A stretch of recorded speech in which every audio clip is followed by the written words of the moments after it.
Black people are 3 times more likely to be tasered by police than their white counterparts, according to Home Office data.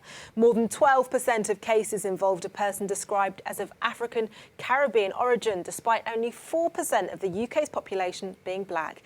Leroy Logan worked with the Met for 30 years and says it's an obvious example of racism within the force. The ex-Superintendent joined me earlier via video link from Woodford Green, and I began by asking whether the Police Federation's decision for all uniformed officers to be issued with tasers was a mistake.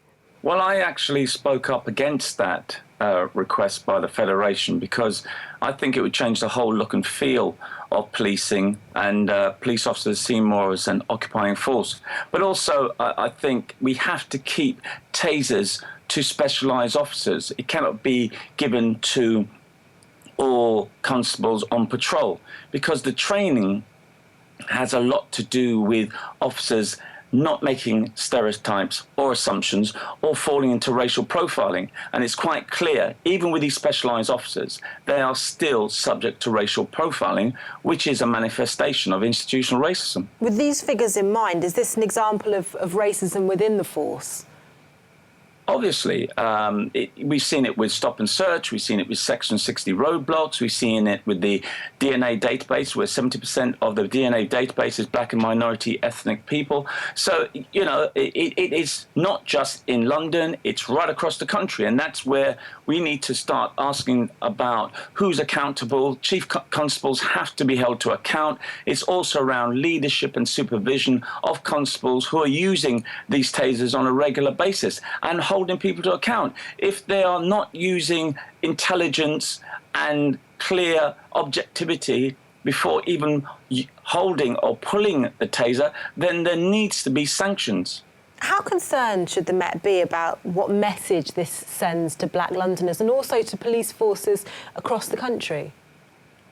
Well, I think all chief constables, including the Commissioner, must be very concerned, because they have to recognise that trust and confidence is the cornerstone of police legitimacy. If you don't have the consent of the community, in particular those subject to disproportionalities and institutional racism or any institutional prejudices, then they are falling short of the mark. We have seen this for many decades. I myself gave evidence at the Lawrence inquiry that institutional racism is clearly in the organisation and evidence that, and the evidence still persists, and we've got to put a stop to it. Talking of which, what action would you like to see police forces take with these figures in mind? Well, we've got to make sure that we don't allow tasers to be generally distributed to officers on the street. We've got to make sure that we have the rigour of leadership and supervision. We also have to make sure that where officers are falling short of the mark, they're not given that function as taser officers or even armed officers. They need to be sanctioned if they can't be developed. And if they can't be developed, then they've got to leave that department where they use the tasers, or even the force as a whole. Leroy Logan there, and we put Mr. Logan's concerns to the National Police Chiefs Council. Here's what they had to say. Every use of taser is reported and scrutinised by a supervisor, and officers are personally accountable to the law each time their taser is drawn. Officers receive specialist training that helps them to determine the best course of action in resolving a violent or potentially violent situation. Taser is one of the many tactical options a police officer can use. In 80% of taser uses in the UK, the mere presence of the device is enough to resolve the violent or potentially violent situation without any force being used.